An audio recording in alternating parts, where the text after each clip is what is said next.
Welcome to this episode of The Multidimensional Show. In this broadcast, we spoke to former Illuminati member Shane Bales, otherwise known online as The Ruiner. Shane Bales is a speaker, author, singer and songwriter with knowledge from experience within mystery schools and secret programs. Using alchemy, he turned these experiences into teaching others how to harness and control their own personal power, as well as how to tap into the energies of the creation. In this talk, he will speak about magic and organic technology. You can find out more about Shane Bales and his experiences at theruiner777.blogspot.com. In the meantime, sit back and enjoy. Here we are, welcome to this next episode of the Multidimensional Show. My name's Rachel. And I'm David. And today we have Shane Bales. Shane has come along to talk about magic and organic technology. Shane, do you want to give a little introduction to yourself? It's better if it comes from you. Mm-hmm. Oh no, I hate doing this. Well, I was raised within that organization people like to call the Illuminati. I guess that's a good place to start. Essentially, that can also be looked at as mystery schools, mystery traditions, things like that. As well as all the cults and everything that goes along with it. So in the process of doing that, I was able to learn a lot about the history of technology as we know it currently and what it kind of used to be, or how we used to utilize various types of energy here on planet Earth in order to make things happen. Which is what I'm calling organic technology that doesn't necessarily require a computer or hardware. Yeah, I think that's about that. Yeah, we were reading a bit more about from your blog. Is it Ruiner777? Yeah, the Ruiner author, and you went through quite a journey, didn't you, with them? Through various kind of programs and systems they set up to kind of manipulate and control large populations, and so it gave you a lot of insight, didn't it, into workings of the mind and reality. And I had a very kind of unique view of it all, just the way that I went through it, and it's because of that I kind of feel that I'm in a place where I can give all that back. A lot of what they've been doing is hiding a lot of this information, or kind of making it seem like it's nonsense or woo-woo, in order to keep people from attempting to use it or utilizing it as it is. And so I feel like because of what I've seen, what I've been through, and myself just being myself, I'm able to kind of give that back or repackage it sort of in a way that's understandable, and doesn't require all of the forms and steps in between. I kind of liken it to like what Bruce Lee did with martial arts, taking all the forms out of all the different positions in order to make them a lot more useful. Kind of a similar type of thing. So when I deal with people kind of one-on-one, I try to do that with them. I think I take that, I think it was an Einstein phrase, way too serious, that if you can't teach it to a 6-year-old, you don't understand it. So I try to use that in everything that I do. So Shane, probably a good question to answer straight away for those who may not have read your blog is what your end game is with revealing this information. What are you getting out of bringing this into the light? Well, when I did the blog, it wasn't meant for everybody, so to speak. It was kind of something I did for a group of people who I know personally who were involved with these things, and kind of wanted to have things kind of spelled out a little bit more straight for them. In the process of doing that, I also discovered that this lovely alternative community had started reading it and responding to it and everything. So I kind of adjusted my approach slightly in order to, I'm not sure what the word is, not alienate them. But I don't know if I really had an end game other than to help that group of people. Now that time has passed and I'm speaking to a larger audience, so to speak, or different people. I guess my approach has just been to try and do it as authentically as possible. I'm not looking to really gain anything from it for sure, and I just think it's something we all know. It's a matter of remembering it. So I'm hoping that if maybe some people listen to me speak or start looking into these things, they will start to remember for themselves. Yeah, I wasn't necessarily implying that there was personal gain intended. I meant sort of is the purpose to help, to educate humanity and help us remember, kind of thing. So yeah, well, exactly, yes. And I didn't think that's what you were implying. Yeah, good. I just yeah. So if I may ask another question quickly, because we're looking through your blog again yesterday, and it's fascinating to read and quite chilling in places as well. Obviously, in the early post that you put on, you state quite clearly that the truth masters fiction is a good way to get the truth out, and that kind of almost sort of inoculates you from any danger. If you're saying this, it's up to the reader whether or not they interpret this as truth or not. As you've come to a wider audience now, and especially with something like this, do you feel that you're putting yourself in harm's way, so to speak?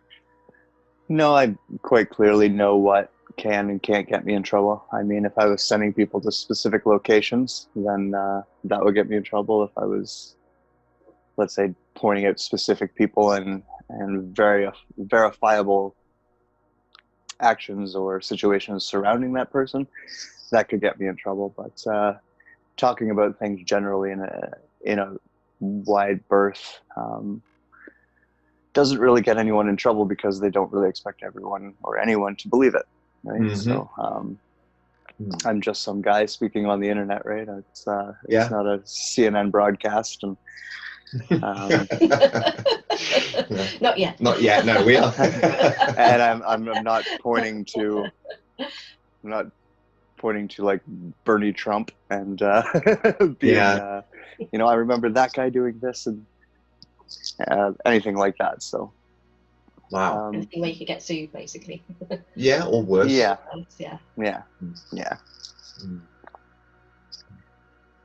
And understand from reading your background that you're quite unique to a lot of people, that you weren't programmable for a start, and also you had family and friends who in your words had normal life. You led quite a kind of ordinary life and had ordinary relationships, and so that gave you maybe an outside perspective on what was going on behind closed doors, and added to your need to, or your feeling that this needs to be put out there to the general public, or people that are seeking anyway, like the people watching this. Yeah, I mean, I never set out to do it for the general public. Once it was kind of seen by them, I did learn to adjust that approach so that anybody could, I could do these talks with you as well. When I started the Ruiner blog, I did something that I do with music or performance in general, where I kind of created a sort of character to deliver that through with music. Like, my name is Shane. When I sing for the band, they call me Shanard. It's kind of like an alter ego type thing. So the Ruiner is an extension of the same idea. Excuse me, where that was the character from behind which I was going to tell that story. Wasn't that from sorry, Shane, the name, the Ruiner, from my understanding it came from sort of exposing Corey Goods and the Blue Avian kind of story? Well, that's okay. that's not where it started at all. Okay. The name Ruiner was something that was kind of tongue-in-cheek. I was called when I was younger, and I kind of took it from a Nine Inch Nails song, actually. When I first started the blog, I think where you're going is that a lot of people found the blog because of the post I made about these Blue Avian characters, and the character involved with creating them. Yes. Yeah. Yes. Sorry, I'm trying to be nice. No, that's all right. Yeah, we'll remain non-biased.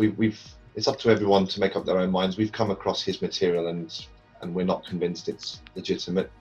But yeah, maybe the less said on that, the better. I don't know. Yeah. So yeah, but that is kind of what led people to find the ruiner. I think more than anything was that. Yeah. Just stopping a cat coming into the room. Sorry. Yeah, uninvited member of the audience. Forgive me. Yeah. So how would you define magic, Shane? Some people who are very new to this may think, it's some kind of hocus pocus or. Well, I guess I define it. I guess to say it's about controlling or harnessing energies that are all around us all the time. Main forms of energy being, the energy that comes from the planet. Gaia, Sophia, her, whatever you want to call her. She creates energy on her own. She has a chakra system just like we do, and that generates energy. The entire cosmos is generating energy, so that's what I would call universal energy, and that's always around us, always coming down and through us. And then we as an individual also have a chakra system and a soul that generates energy as well. So understanding how to harness all of that and use it for different things is kind of what I consider magic to be. I'm not sure that I'm not exactly sure how to define it exactly, other than that it's using energy to create change. That's a good way to define it. It is, yeah. And I think it's important to kind of realize that it's a perfectly natural thing as well. At least in my understanding, is that there's nothing kind of supernatural about these abilities. It's just that we either haven't been taught how to use them, or that we've forgotten how to harness these abilities. Would you agree? I'll take it a step further and say that it's been kind of stolen from us. Yes. Going back maybe 30,000 years, and probably before that, 30,000 for sure, something within our genetics was changed in order to make it a little bit more difficult for us to use it. And then I'd say at least for the last 12,000 years, there's been a major campaign to steer us away from it, just to bury any evidence of teachings about it, and to, especially in, say, the last 10, 20 years or more, really bury it under fiction and make people believe that it's not real. And they've used scientism to kind of scare people away from it, or drive people away from it, actually make them feel stupid for talking about it. And in the process of all of that, we've forgotten, and even if we do remember or become inspired to look into it, we tend to get, caught behind the stigma of the fictional aspect of it, or the woo-woo that they've created it into. So I mean, especially I think most kids will be like, watch Harry Potter and want to do that, but then you get a little older and you realize Harry Potter's a movie, and your friends start making fun of you if you think it's real, right? So, they've done a really good job of making the general public, the majority of people, disbelieve it. And anytime anything that can scientifically verify it, they do a really good job of burying that. So, and that's been going on for at least 12,000 years on this planet now. Anytime those who did remember, those who were aware, kind of became the authorities and used it for themselves without teaching it to others. And very similar to, say, going back to the early days of Christianity, where the only person who could talk to God was the priest, right? Yeah. It was the same thing for a long time, where the only people who could use magic was the shaman, or the, whatever you would call him, medicine man. as opposed to just teaching everybody in the village to do it. And I think that's the closest we've had to it. Is usually there's small groups of magicians or people who are aware of these things and use them and keep them for themselves. Yeah, you can see it in lots of civilizations, can't you? Yeah. The one that came to mind was the Egyptian times. Yep. Knowledge was kind of kept to the few. But in my understanding, prior to that, it was kind of common knowledge, and then something happened, and there was some intervention, and things started to change. Is that correct? Yep. Is that how you understand it? Pretty much, and that's happened to various degrees since as well. Like, something big happened 12,000 years ago, which caused a lot of the people still around at the time to say, oh, well, maybe we should avoid this in the future. And so they were kind of keeping it close to the chest, so to speak, moving forward. And then as time went on, I think that, I don't like to call it human nature, but the darker aspects of human nature, such as greed or any kind of desire for power, caused people to occult the truth behind magic in order to, keep it for themselves. Do you think, would you say it's correct that it was other races that came to this planet that had some influence on that? I mean, you talk about the Anunnaki, don't you, in your blogs? Yeah, what we're dealing with in this case is Draco. It was Draco that did this to us, but yes, that's where it started anyways, was they were very adamant that they keep it away from us and tried to keep it, that's kind of where the Illuminati structure started, was in order to keep those secrets secret and only allow certain aspects of it to spill out into the public, so to speak, or into the rest of the world. And then even, in making small groups like a cult that is aware of it, there's still the cult leader or the handler of the group that knows more than everyone else, and a lot of the time you're getting a not only watered down version of the truth, but maybe even a twisted version of it, so that you are still controllable. You can't, there's the phrase of the student overcoming the teacher, and what they did when it came to magic was make sure that never happened. Make sure that the teacher always knew a lot more than the student, and therefore the student wouldn't ever exceed the teaching of the teacher. One of the things you mentioned in your blog, which stuck in my mind, when you were talking about the current sort of power structure that exists on Earth and that's been here for millennia, is that it's something that we asked for. I wonder if you could elaborate on that, because that really struck a chord with me, like that we kind of put ourselves in this situation, but I'm not aware how. Was that a case of asking for help when some cataclysm happened in the past, or is it something else? Again, going back to that 30,000, I say 30, it's probably more like 26,000, but anyways, 30 just to make it nice and easy. Some bad things had happened, and it was actually the Draco who came along and helped. We were looking for some type of help as opposed to rebuilding completely on our own, and they were the ones who came in and offered that help, and it came at a price that we saw later. And we went through that process again, at that 12,000 year point.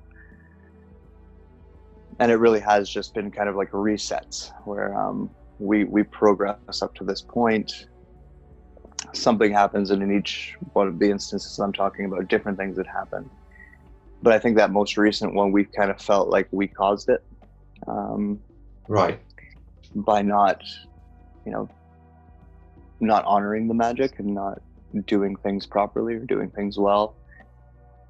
The darker, more base parts of our nature had come forward, very similar to the way it's written in the Bible, where we were not looking after ourselves, not looking after each other. We started disconnecting from the planet and nature, and making her sick in the process. And so it was kind of thought that if we limited this knowledge, then that wouldn't happen again. I personally disagree with that approach, but that was kind of the purpose. Okay. Do you have any information on what that cataclysm or event was? So mainly for the sake of avoiding doing something like it in the future, or just equally out of idle curiosity, what it was that happened 26,000 years ago? Or are you even allowed to talk about that? 26,000 was kind of, I guess the actual event of what had happened a little bit before that. There was a lull period where we were kind of just here by ourselves before the Draco came down. But there used to be another planet out there, and when that was destroyed, a lot of it fell to Earth, and it took Earth a really kind of long time to adjust to the change in not just in the solar system itself, but the planet itself. And when the Draco came, what they had done was they kind of developed this civilization for us that was highly technological, you know, had all the bells and whistles, and we were very comfortable, and everything was set up as kind of like a paradise on Earth, so to speak. But because we weren't responsible enough, it got out of hand, like they talk about in the Bible, where, like, you know, debauchery and all these different things kind of became the norm. And I think what had happened was someone else had noticed that. Like, when I say someone else, I mean a group other than the Draco, and started a war with the Draco. Not necessarily over that, but it was kind of like the straw that broke the camel's back. They used it as the reason to start their war with the Draco. And that war is essentially what really kind of messed up our planet for a long time. Okay. There is a lot of different information out there about, you know, 12,000 years ago, and this comet, as they called it, coming through our atmosphere and kind of ripping apart the planet in that, leaving these craters, which, you know, scientists would typically believe, for good reason, are parts of, you know, the comet that broke apart and fell to Earth and impacted. But what they don't stop to consider is that those impacts are also very similar to a nuclear explosion. Okay. And, or of a weapon of some sort. And the only reason they don't look at it like that is because we don't have, other than, you know, nuclear weapons, we're not aware of technologies or weapons that do that. So we are aware of comets, we are aware of asteroids, we do see what could happen or theorize what can happen when they hit us. We've seen what happens when one gets into our atmosphere and explodes in the atmosphere, and it's pretty devastating. And so their conclusion has been that it was comets hitting us. But it was actually a war between two different races. Any astronomer, unfortunately, in this day and age, who wants to keep his job is not about to turn around and say that there was an ET war happening in our skies and that we were bombarded by alien weapons. No. A version of heresy, won't they, for speaking out? Laughed out of the planetarium. Yeah. Unfortunately. Yeah. Yeah, that's thankfully people are talking about it, though. Like, people are actually doing the research and exploration to figure out that, you know, something happened 12,000 years ago, and it definitely did reset us, reset everything that we know, and trying to get to where were we before that, right? And human history goes back hundreds of thousands, millions of years, right? Like, there's been different versions of us over time. This most recent version, which we are now, is kind of what we focus on for good reason. And that's why these most recent dates of, say, 26 and 12,000 years ago are the most significant to us.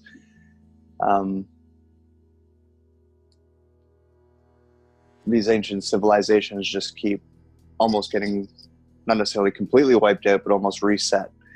And I think that seems to happen, or at least in the history I'm aware of and everything I've heard, that seems to happen when technology exceeds magic. When we start to, instead of using the organic technology of magic, start to construct physical technology like computers and weapons and all of these different things. I think the human vessel is a lot better suited to be in harmony with the natural planet, as opposed to separating itself from nature by building skyscrapers and, you know, all these different things that we build in order to make our lives more comfortable. I think we could find probably a deeper level of comfort by sticking to nature, but we've forgotten that. So my point being is just that we're kind of doing the same cycle again, where because we've had all of that occulted, forgot it, started to believe it was nonsense, started to look for the alternative, developed the alternative, now live with the alternative, and we have science and we have technology and we have brilliant minds out there putting all this stuff together for us. But in a way, it's kind of similar, because I mean, I don't know how to build computers. You may not know how to use magic, right? So what's really the difference? You know, it's a way of controlling power, more or less. Yes. Whereas, you know, without that control, we are all powerful, and that benefits the whole, not the few. And that's kind of the problem in their eyes with allowing us to still use it. So the Draco, would you say, I'm just exploring ideas here, that kind of when they showed up on the scene and kind of offered their help, in inverted commas, was this kind of like, say, the West going into an impoverished country and offering sort of aid and support in exchange for resources? So there's kind of like a bit of subterfuge going on there, that it's kind of like, oh, we'll come in and sort of help you out, but actually what we're doing is we're trying to take something for ourselves. Is that what happened, do you think, with the Draco? Exactly. They wanted a claim to this planet at the time, and we were here already, and so they needed to at least somewhat convince us that we should follow them, we should listen to them. And so it was just a lot of deception on their end, a lot of you know, illusion magic, or like sleight of tongue in hand, which is tricking us into following them to our benefit, but it was actually to our detriment. It just, you know, we were in a traumatized state. We were in a spot where we didn't remember how to rebuild, and we didn't remember how powerful we really were, and we felt scared. And here was, you know, Daddy coming down to protect us, and we took it. Yeah, exactly. Who were the other race? Sorry, who were the other race that fought the Dracos? Was it Martians? Was it that race? There's not really a name for them. We know them as Anubis here. Typically, they through Egypt, we see them depicted with the dog head, right? They're from one of the stars in Sirius, and they had tried to also take over Earth at one point in time. Not take over Earth, but lay claim to Earth at one particular point in time. And they've just been kind of at war with Draco for a really, really long time. As a matter of fact, when Draco left, that's where they were going, was to go pursue their war with them. And I think that answers that question. The name we have for them is Anubis. Okay. You said in your blog, from what I remember, that we were obsessed as a race with names and labels.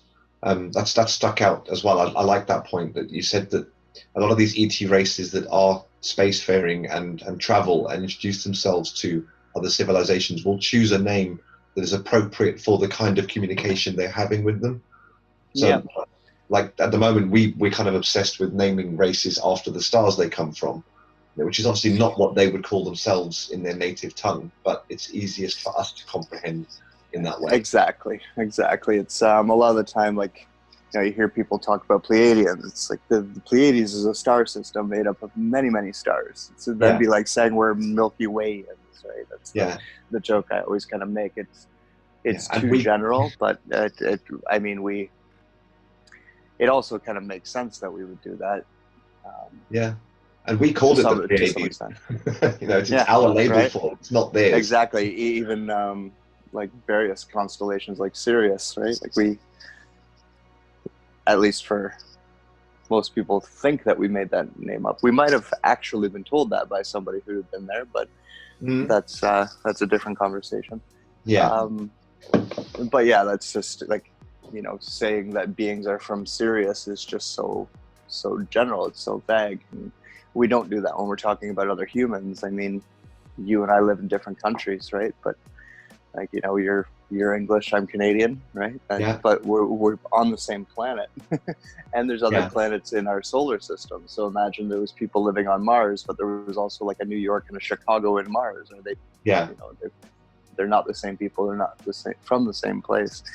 And cultural differences happen. And, we segregate into groups based on like thinking and like behavior, and those groups are all over the place. Like even within one city, you'll have multiple groups, right? So this generalization that we tend to do when it comes to ETs is kind of silly, but it's also, I think it just helps us narrow it down a little bit.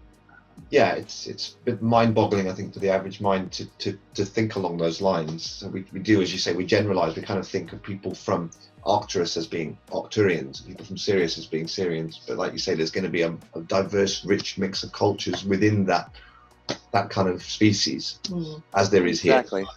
Even just different personalities and different, feelings on things. I mean, not all humans see things exactly the same. Why do we expect Draco to all agree on everything, right? Or why do we expect, what you call tall blondes to all be the same? Just it doesn't make sense. The tall blonde is a very convoluted one because that's like a body form that exists in all kinds of different places, and people are meeting tall blonde ETs and being like, "Oh, I know the tall blondes." It's like, that's I know the Murphys because I know a Murphy. Like if I meet someone with the last name Murphy, do I know every Murphy on the planet? No, that's not how that works, right? You know a Murphy. Don't act the same way. That's that reminds me. In one of your blogs, you say that you have a connection to an ancient race of human that existed on Earth. And you communicate with these beings, these tall blondes. They are a group that if you met, you would call them tall blonde ETs, and I don't know what else to call them because I can't give their name, and even if I did, it would. It's hard, isn't it? Just muddy waters, anyways. So, but it's a human form that used to be very common. Blonde hair, blue eyes. That's kind of what certain dictators got stuck in their head when they went on their campaigns as well. And,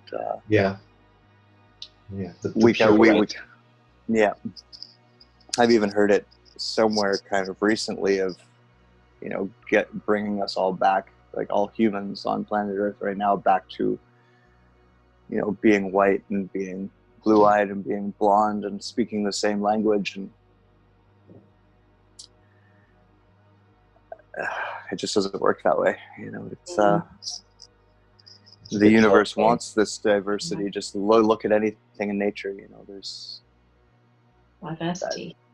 Exactly. There's patterns that repeat and things that stay the same, but at the same time, there's a million mutations and variations and on everything. So, and the strength in that, I think, isn't there? Like in diversity. Yes. Nature provides that variety for a reason. Because we are spirit at the end of the day, right? All this physical stuff is being manifest by that. So of course, if spirit and soul are manifesting everything, it's going to be very different and very colorful and very bright and shiny all over the place in different ways. Mm-hmm. because we're, pretty beautiful beings. So it makes sense that we would want to bring that here. That's why we have 2 billion types of flowers and colors, incredible amounts of shades of color in between every color on the spectrum. It's the physical representation of exactly how all-encompassing we are as a soul. Yeah. So going on to the main topic then, we've covered a lot about background. What would you say the first few steps are, if there are any, or is it completely organic, to actually tapping into our own innate power and our organic kind of power? Well, learning how to recognize the different types of energy, like learning how to recognize her energy, the planet's energy, and know what that feels like, and recognize cosmic energy and know what that feels like, as well as the energy that you're generating yourself, is a very important first step before you can kind of really get into things. But I think that the number one aspect of magic, and it's also the part that's been beat out of us the most, because it is the imagination.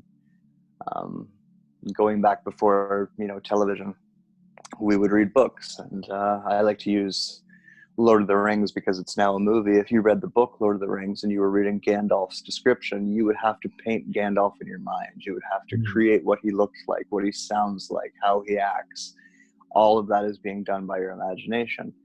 Fast forward to 2000 and whenever that movie came out, you go watch that movie, you don't have to imagine what Gandalf looks like, because there's Gandalf in his hat and in his robe, and Ian McKellen playing him. Like, that's how he sounds, that's what he looks like. Your imagination is taken completely out of it. We used to spend every night around a fire, staring at the flames and allowing our imagination to fill in stories for that. And we would also tell each other stories and allow our imagination to go off from there. The next technology was, say, like radio broadcasts, but even at that, if you were listening to a baseball game on the radio, you still had to paint in your mind what was going on because you couldn't physically see it. Someone's giving you these audio cues, and in your brain you're painting this game, and that's your imagination working. And we don't do that enough anymore. So it's like a muscle that got really weak, and it's a very important muscle, because the first step to manifesting anything is to be able to imagine it, to like be able to really conjure it in your mind's eye, so to speak, within you. And once you've done that, then at least you have a framework for what you want to create. So the first step is definitely imagination. There's a lot of things we can do to strengthen our imagination, such as reading books, daydreaming. It's something we've kind of made a little bit a joke out of, but it's very important for us to spend time doing that. Spend time just, instead of watching a movie, try and make up a movie in your own head. Trust me, it'll get really frustrating, but it's a good exercise as well. All of that is how to retrain ourselves anyways to use our imagination properly. And even with kids, we're always so close to force them to go play with other kids, and socializing is important, yes, but a few hours in the room alone playing with their toys is just as important for them, because they have to create a story with those toys, and they have to, entertain themselves somehow, and they're doing that by learning how to use their imagination. So,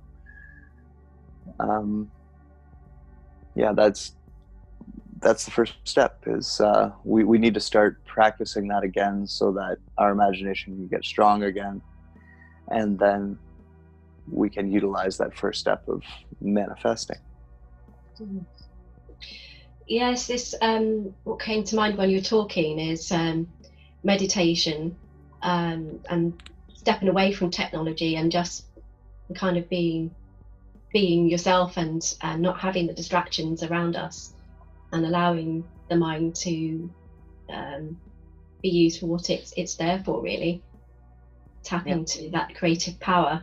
And I think of the arts and the creative skills that are out there, like painting and drawing and writing stories. Would they be good things, would you suggest, to other people to tap into? Absolutely, anything creative. Drawing, when you, like, for an artist, they've got a picture in their mind of what they're going to create, right? And that's their imagination. Even with a musician as myself, I write the vocals, and a lot of the time I'm not always listening to the music while I'm writing the vocals, but I can remember what it sounds like, and I'm calling that back into my own mind and essentially imagining the music, right? So getting back into nature, getting away from people every once in a while, expressing yourself creatively, trying to take in forms of information in a I guess a more old school sense, like I said, reading as opposed to watching videos like this on YouTube. Things like that, all important things for us to practice in order to regain that skill of imagination. Yeah. It's actually I always think of imaginary friends with kids. First of all, that might be an entity that they're talking to. And secondly, even if it is an imaginary friend, that's actually okay, because they're imagining an entire other persona, right? They're imagining an entire other character, which is strengthening their ability to imagine. And of course, for a kid, it makes sense to do an imaginary friend, right? Because you're a kid and your friends are important to you. So that's where you go. I think as adults, we do it in different ways. Like, that imaginary friend becomes that conversation, inner dialogue that we're having with someone that we're not actually speaking to, right? Like, I know I do this a lot, where I know I have to have a conversation with someone, so I imagine that conversation before it happens, right? I think we all kind of do that throughout the day, where you're, replaying these things. Well, if I see them, I'm going to say that, and I'm going to do this, right? That is essentially magic. You're creating that conversation before you get to it, right? If you were to just in the moment get thrown in the situation where that conversation needed to happen, your thoughts aren't clear yet, because you haven't had enough time to sit back and think about it and come up with a plan or a way of doing it. And even when we're saying we're coming up with things, we're imagining things, right? So there's a lot of different terms we use that mean imagination, like creating, all of that. It's all the same thing. And what do you see as the potential for people to tap into this imagination? What do you think is possible for people individually and collectively if we tap into this imagination and this power? From where we're at right now, I mean, it's like a muscle that we've allowed to atrophy, and we kind of need to go through some physiotherapy. And that will take some time, and it would take a lot of discipline and dedication by all of us. And I don't mean like every human on the planet. I just mean all of us who want to bring magic back or start using it again. So I think the potential is just that we would align with nature again. We could get back into natural rhythms. We could get back into a healthy way of living in harmony with other life on this planet as well as the planet itself. I think that's what's making us very sick, is that we've moved away from that. And, I even made a joke recently, like about smoking this, it's not better for me. Like I'm doing it right now because I have to be indoors, but this is a inorganic version of something organic, right? Like, Yeah. this is a technological version of something that we've, used for hundreds of thousands of years, to be honest. And just the simple little things like that. A lot of it's unavoidable in our civilization. I recognize that. But the more we do, the better. Every little bit helps. It's like going to the gym. You may only have half an hour today, but that half an hour is better than not going at all. Right? I think that over time, if we were to start doing that more, then we would just fall into a more natural rhythm with the planet. And the more natural rhythm we are in, the healthier we are. The more we all grow and flourish, the more the planet grows and flourishes. But we're cutting that off by trying to take the easy route. I think technology. Yeah, that seems like the problem with technology for me, because I don't know about you, Shane, but I wouldn't personally say that technology is inherently bad, but I think we depend on it too much, and it's over applied, and kind of like you say, the easy route. It's kind of, I think, I don't know about you, but I think it has its place, but not as something that we become overly dependent on. Have you got any thoughts on that? Well, that's exactly what I think is the problem. It's not like I don't see technology as bad, and I wouldn't want to say like we should never use it. It's almost like, trying to think of a good analogy. It's like we're skipping a step, though. We're going from crawling to running without learning to walk, and so if we ever slow down from running, we're gonna fall. It's one of those situations with us now. We were saying it should be. Sorry, go on. It should be an accent, right? It shouldn't be the crutch. It should be something that we use as a little extra convenience, not because we know no other way to do it. Yeah. We were saying this just yesterday, weren't we? We were walking around in the centre of Birmingham, and when you actually pay attention, probably at least 80% of people now are walking around in a daydream staring at their phones. There's no eye contact, there's no engagement. It's like people have just been turned into automatons who are just consumed by this constant need for the dopamine fix that they get from the constant messages and whatever the games. Yeah, the phone buzzing. Yeah, it's just, it's frightening when you actually sort of step out and watch it happening. It's just like a colony of ants or something, kind of all switched off and not thinking or engaging with each other. Yeah, it's the drug that everyone does, Yeah.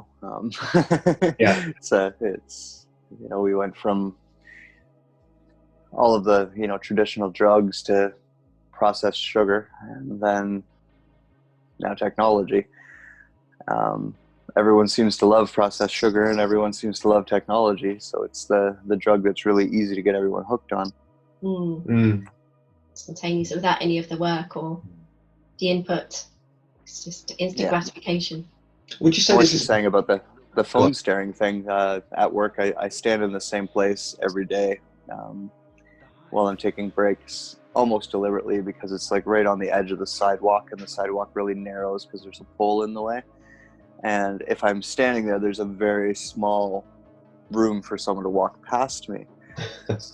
But because they're on their phone walking, they typically don't see me until I'm like in their peripheral vision.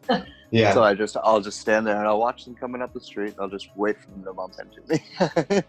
Yeah. And it just gives me that opportunity to say, hey, look up from your phone once in a while, Yeah. Come out of the trunk. And I mean, I'm not perfect either. I spend way too much time on my phone as well, but I also make a point to do the other things as well every day. So like I always make a point to just close my eyes and spend some time. Like I use the, making up your own movie thing. That's what I do. That's one of my ways of strengthening my imagination. I've been doing it since I was a little kid, where I have this entire series of films in my head that I want to make, and instead of actually physically making them, I just rewatch them in my mind all the time. And I go back and I edit parts of them, and I change the story a bit. Maybe I want this character to be a little bit different. So, and it might sound a little bit crazy, but I actually have all of that locked into my brain at this point because I've been doing it so long, and that's my way of practicing, so to speak. Wow. Would you subscribe to the thought that our imagination creates our reality then, ultimately, or is it purely about being in harmony and health? Well, no, it's like the imagination part of magic is kind of step one. The next one, I guess, would be will, which is really willing something to happen. That can happen consciously by focusing your will in a certain area, but it also happens subconsciously in reactive ways, like becoming afraid of something. And I always use the phrase "worry creates" because it does. It's kind of like it's almost like a form of black magic. Or you're worrying about something, you're imagining that bad thing happening, and then your emotion of that worry is creating the will behind that imagining. Yeah. And then you become convinced of it, and conviction is the third step, right? When you become convinced that will happen, and so now your imagination has conjured the problem. Your emotional body has fed it with will, and you've become convinced of the other two so much so that you create magic and manifest it happening. So that was actually a good way to kind of sum it all up, is that's in the negative way. If you're not aware of it, it's going to happen anyways. Like we're using magic every day. Like everything we do is that, because that's how those steps work. So we can become conscious of it and control it somewhat and use it to our advantage, or we can allow our fears and insecurities and social pressures and everything like that to do it for us. So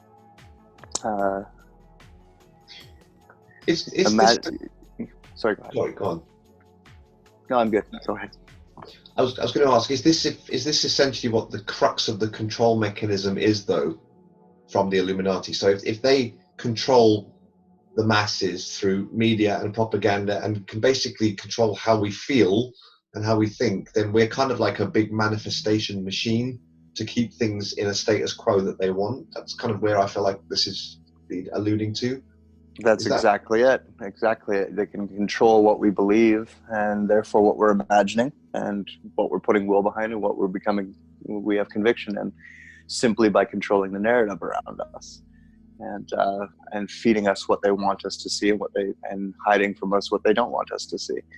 So if you want to create, it's like the idea behind Revelations.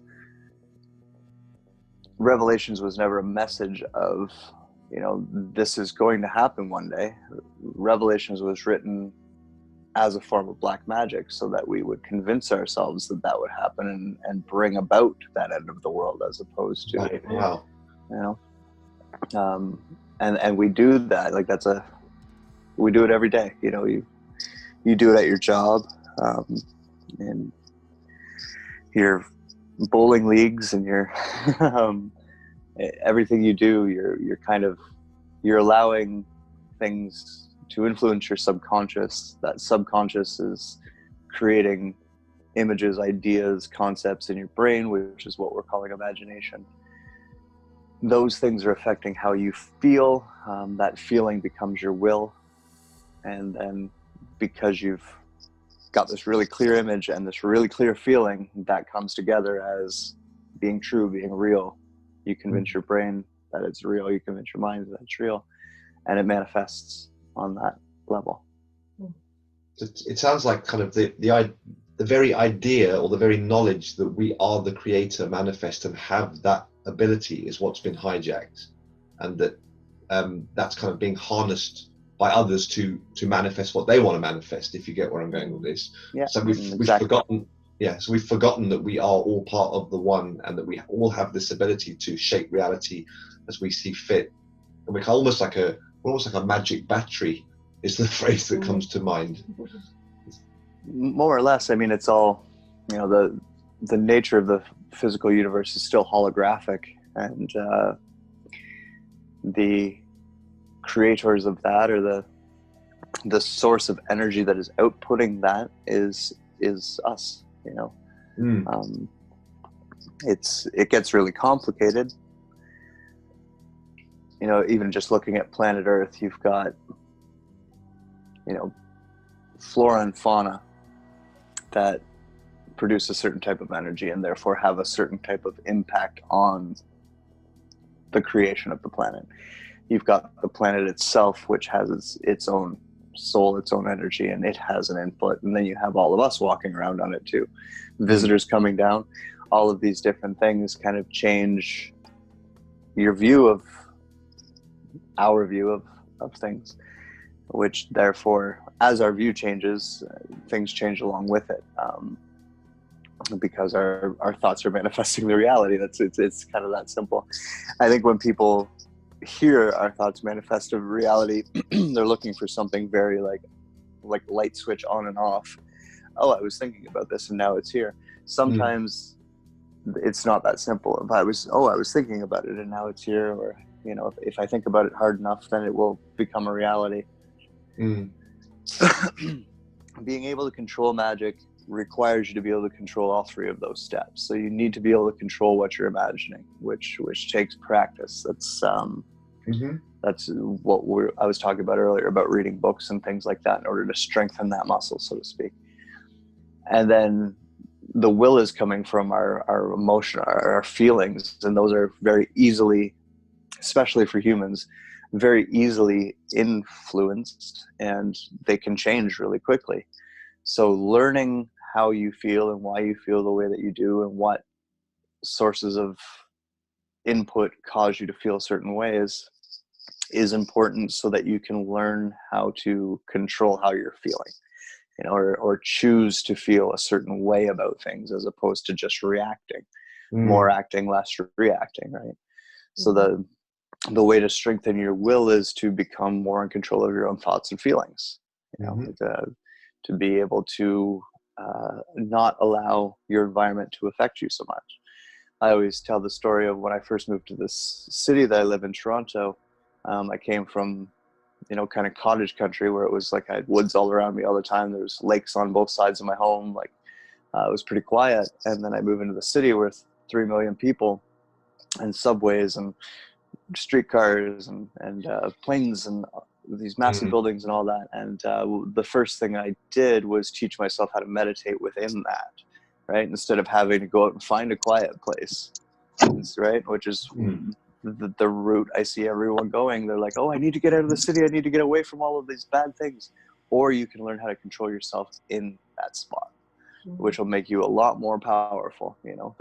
The guy who learns how to meditate in the middle of the Central Park in New York is definitely going to be a better meditator than the guy who learns how to meditate on a mountaintop out in the middle of nowhere. It's just, it's like lifting more weight or training a little bit harder at something. And so what I did was I would get on the subway, and we have an east-west subway that'll just go to one end and then come back, right? And so my goal was to be able to start at one end of it and meditate all the way to the other end of it without anything distracting me. And now think about what's going on. I've got people all around me. I'm on a moving platform. Yeah. I'm underground, above ground, underground, above ground. Yeah. There's dings, there's stops, there's people talking next to me, there's people bumping into me, there's a girl sleeping on my shoulder. All these things happen. And I had to learn and train myself to shut it all off. And once I was able to do that, I realized that I could just fall into a meditative state anywhere, right? That's just an example of how you strengthen these things. So when it comes to will, learn your triggers, like figure out what pisses you off, figure out what makes you happy, what makes you sad, what makes you scared. And learn how to control that feeling a little bit better. our society kind of leads us to just kind of be victims to the way that we feel, as if we have no choice and no, you know, we're taught that these feelings are very important and, you know, and valid, which I don't mean to say that they're not, but are they all, you know, like, if I get scared over something that's not going to happen, is that a valid feeling or is that just a fear, right? Like, if you say something to me and I choose to be offended, is that valid or is that a choice I made, right? So I could go on that, but getting away from the point is just like our ability to control how we're feeling, how we're reacting to things is what allows us to use our will our way, right? That's what makes our will free. Is being free of all of that influence, being free of other people manipulating it, and instead we are in control of it. That's why it is free. And then the conviction part is the hardest part. Somewhere along the line, they replaced the word conviction with faith, or at least the concept that is conviction with faith. Just a strong belief in something, and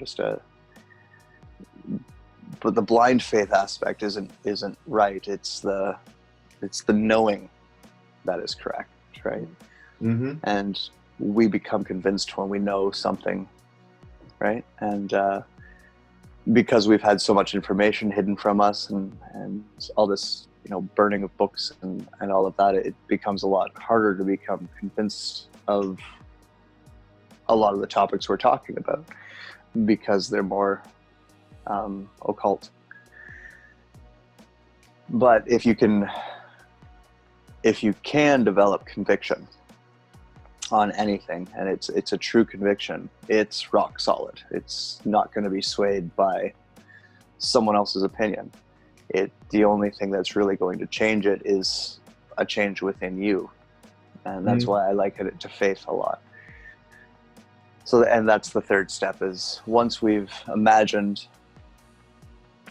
put our will behind it, given it the energy, then we have to become convinced that it can and will happen.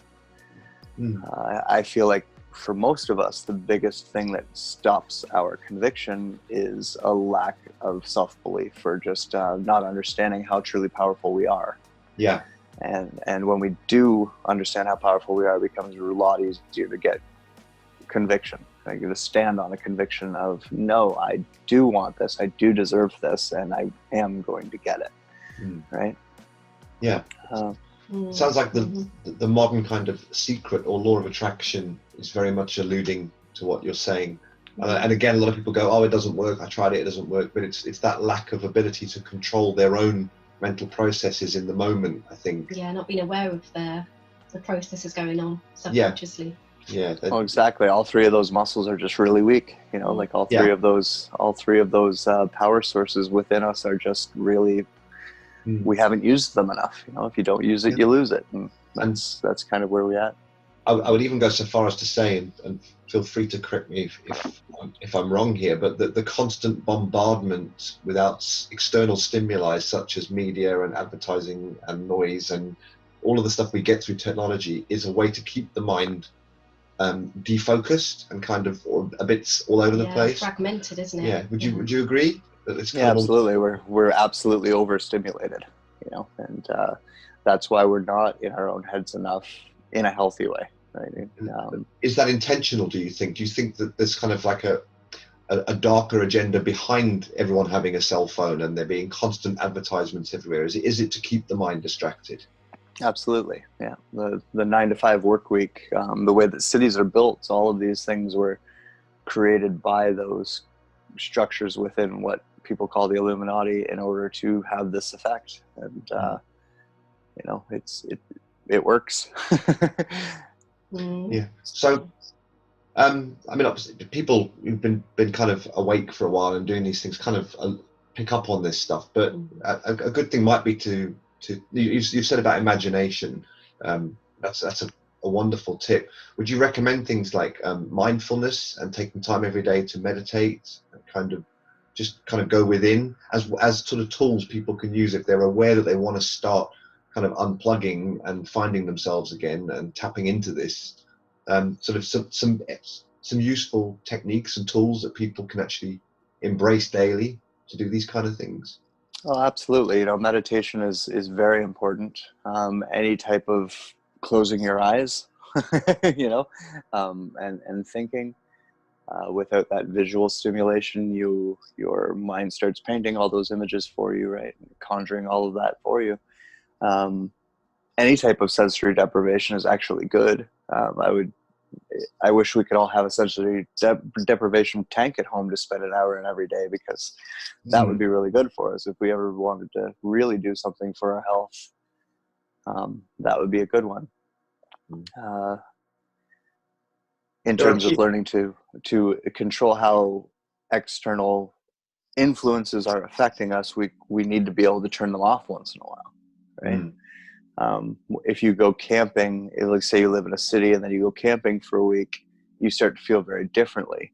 And you know, recognizing that and why that is that way allows you to go back to that feeling or go back to that state even when you do go back to the city. So that's, you know, understanding and kind of eliminating distractions enough that you can get back into those things is a very important tool. Meditation works. And essentially deprivation, even just floating in water. You know, even we go to bed and we kind of, you know, we'll stay awake until right when we need to go to sleep, and then we go to bed and we go straight to sleep, right? Do you remember being a kid? Bedtime was bedtime, and you had to go to bedtime. You had to go to bed at bedtime, and it didn't matter if you were tired. You had to go to bed at bedtime. So let's say your bedtime's 8 o'clock, but you're not ready to go to sleep until 9 o'clock. That's 1 full hour you laid in that bed with nothing but your imagination. We don't do things like that anymore. You know, our time is so restricted, and you know, our practices just don't include taking time for imagination. I think it was I remember another speaker at one point in time. I think her name was Jamie Henshaw. I'm sorry, Jamie, I can't remember your last name right now. She had called it Slack magic, and I always really loved that because her concept, her idea, is a Freeman fly as well. The idea was basically just having enough slack in order to, you know, have the time to do it. And we don't really have that when we have to pay bills and we have to look after our kids and we have to, you know, make it to that meeting on time and all that stuff. So it's important for us to take that time, whether it's meditation, whether it's just, you know, making sure you go for a walk every day, whatever it is, just take that time to, you know, spend some time in your own head. When I that sounds bad, but I mean it in a healthy way. Spend some time in your own imagination. And reading, listening to the radio again, you know, listening to books on tape, as opposed to watching movies, telling stories with friends, getting together around a fire, those type of things are all tips or tools that we can start using purposefully or on a more consistent basis so that we can start to remember how our imagination truly works and what it can do. And even like you referred to like things like The Secret. That's basically them taking all these concepts I'm talking about right now and repackaging it in such a way that it's like it's missing that step. You know, it's missing the most important part, and that's why it doesn't really work. You know, that's just par for the course with the way we get taught things. It's I've always said like all that information's actually all out there. It's just it's so scattered around and it's twisted like that example in such a way that we don't even notice that it's there. They make it, I suppose that's the downfall of The Secret.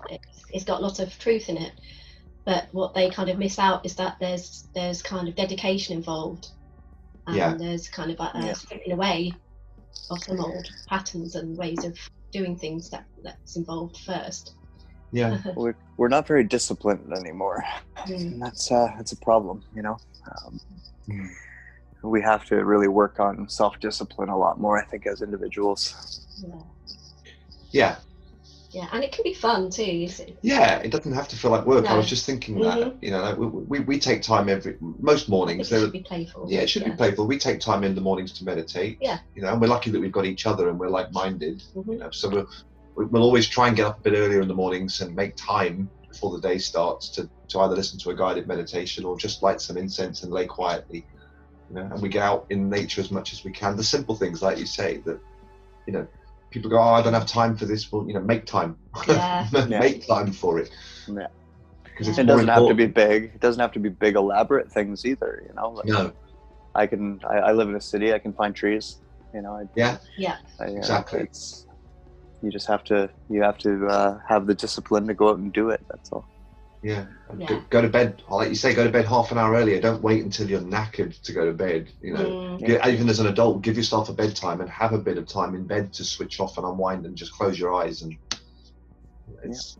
I like the sound of that. Yeah, time to finish bedtime. We've been rolling for an hour and a quarter now, Shane. Are you okay for us to open the floor to our very patient audience and take any sort of questions from them if I unmute everybody? Sure. Do you need a break first? Do you want to take 5 minutes? No, I'm good. Okay, well, I don't know if everybody knows how to use this, so because there are ways to raise hands, but what I'll just do is unmute everybody, and if anybody does want to speak up, then I'll mute everybody else. So we've got a few people in the... Yeah, it's James as well to unmute. Oh, I thought I had unmuted him. That's right. Oh, well, let me unmute him. It almost looks like he's not got a microphone plugged in anymore. Oh, okay. Well, there's a chat option. There is a chat option as well, so people can type if they can't speak. Yeah. But if anybody wants to say anything or switch their video on, now is the time to do it.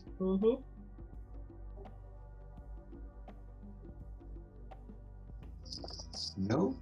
Yeah, I had a question came to mind really, because I'm very much at like big picture and like humanity level, and I just wonder about implications. Like if people all do this, then this, in my understanding, kind of frees us from the holographic reality that we live in, or the matrix that some people call it. Would that be your understanding, Shane? Well, the I think I'm hesitating how to say this. The universe is a hologram. Physical universe is a hologram anyways. That hologram has just been hijacked. We can take it back is more or less it. So you're correct. It's not an idea of getting out of it. It's an idea of getting rid of the negative influence that has been on it. And once we do that as like from a global perspective, then we would just have a healthier planet. We'd have healthier bodies and healthier minds. But overall, it's not like we just fade into nothing or start floating in the sky or anything silly. It's just it would give it back to us, more or less. It reminds me of an interesting point we made a note of, actually, that we read, I think it was yesterday, that you said about how as people sort of start to wake up and remember that they might have off-world souls, for example, or that, you know, we've incarnated elsewhere and we might have come here to help sort of put the planet back in humanity's hands, it can be easy to forget that we chose to be human, and there's no kind of... people fall into this trap, especially in the ET community, of kind of wanting to escape from being human. Yeah, that was it. One of your blogs actually, saying, you know, embrace being human. Yeah, and that was beautiful. That really sort of resonated about, you may well be, Syrian or Arcturian in a past life, but you're here as a human now. Embrace it and be fully human. That was really a strong point. We even do it on a planetary scale where it's like, oh, I want to go back to Sirius or something like that. It's like, well, this place is pretty beautiful too, guys. Yeah. Yeah. Let's not just abandon it and run away. Yeah. Yeah, we're missing the beauty, and we're missing the lessons and the gifts of being human and being on this planet. Yeah. So where Jim Morrison was right, the only way out is through. Yeah. It's pretty quiet from the audience. Can we get a hi from people at least, just to see if you're kind of there when you're listening and happy? Hey, hello there. People are asking. I just want to give a comment. I want to know a little bit about getting your memories back, like how you would go about that. That's a good one. Well, regression is the one thing you can do. Like, obviously, walking it back, trying to think backwards. When people want to get into past life memory, that typically requires resolving a lot of the trauma in this life. This is one aspect where L. Ron Hubbard got it right in his Dianetics. As you go back and you pull all those pins out of your past, all those trauma points out of your past starts to become more clear. If you get enough of them out, past beyond this lifetime will become more clear. Aside from that, obviously, the meditation, everything else we've talked about here, but there's no one real way to just retrieve all of that. I tell people often that if you're not remembering, there's probably a reason. And it's probably a good reason, and it's probably okay. We also want details. Like, we want to be able to remember everything about our past lives, but human memory just doesn't work well enough to allow. It's the same thing we experience, like when you go from grade 2 to grade 3, you kind of start forgetting about what went on in grade 2 because you're now replacing all of that data with new data. Our human memory can only hold so much, and so we have to be, we're not really conscious of it, but we have to be selective about what we retain. And a lot of past life stuff is just not relevant to this life. So a lot of the reason why we don't remember things is kind of self-inflicted, is where I was going with that. But again, to answer the question, which was, how do we remember? Meditation works. Resolving trauma definitely makes it a lot more clear. Thank you. You're welcome. And hi, by the way. Hi. Anybody else want to pipe up? Say anything? James has got a tick next to him. I'm not sure what that means. But I mean, he wants to say something, but I can't unmute you because it says your microphone's not on. So, if anyone can't speak and they want to type some questions in the chat window, they can do. Yeah. Or any parting comments? Yeah. Yeah, I think because we'll probably wrap up soon. Yeah. We've been on for nearly an hour and a half, Shane, and we appreciate that you got up very early this morning to talk to us. I want to extend our gratitude for that as well. Yeah. Yeah, it was bad. I totally thought it was next weekend. My brain does not like numbers. And so I think I was looking at the numbers and reading the words backwards. But yeah, I worked all day yesterday. Like, I did an open to close. So I was there at like 10 a.m. and I got out at about midnight. And then now it's like 6 or 7 a.m. Yeah. No, yeah, I really appreciate that. Yeah, it's definitely not next weekend. In fact, 5 minutes from now, next weekend, we'll be getting married. Yes. So definitely not next weekend. Congratulations, guys. Happy about that. Well, this is a manifestation, isn't it? It is. Yeah. We manifested each other. Yeah. And this situation. I know Rachel, and I know that that's true from when I first met Rachel. Like, it's just something I knew about her. She was searching for something specifically, and now he's sitting beside her, so she's good. Oh. Thank you. But if no one else is going to pipe up, then have you got any more questions for Shane before we go? I was just going to, it's going back really about chakras when you're talking about imagination, using your will and conviction. It sounded like the using different chakras, because you mentioned the chakras and the chakras of the earth at the very beginning when I asked you about magic. And it sounds like you're utilizing, your third eye, utilizing your solar plexus with the will, and your heart with conviction, and different aspects of your energetic body in that. Absolutely. Yeah. Yeah. It's the way we've broken that up is kind of mirroring almost the process of the magic, right? Like it starts at the root and it ends up with the crown. So that's the planetary energy that I was talking about, and the cosmic energy I was talking about. That's its in point, right? And then we're also generating from the center, and that's where that Taurus is coming from. It's because of the right, and then around. So you're right, and that's how that works. Organic technology. Exactly. Yeah. Well, it would be good to follow this up at some point if you're open to it, Shane. This is a fascinating topic. Sure. Yeah. For sure. We'll go Hopefully away not and between. Go ahead. Sorry, say that again.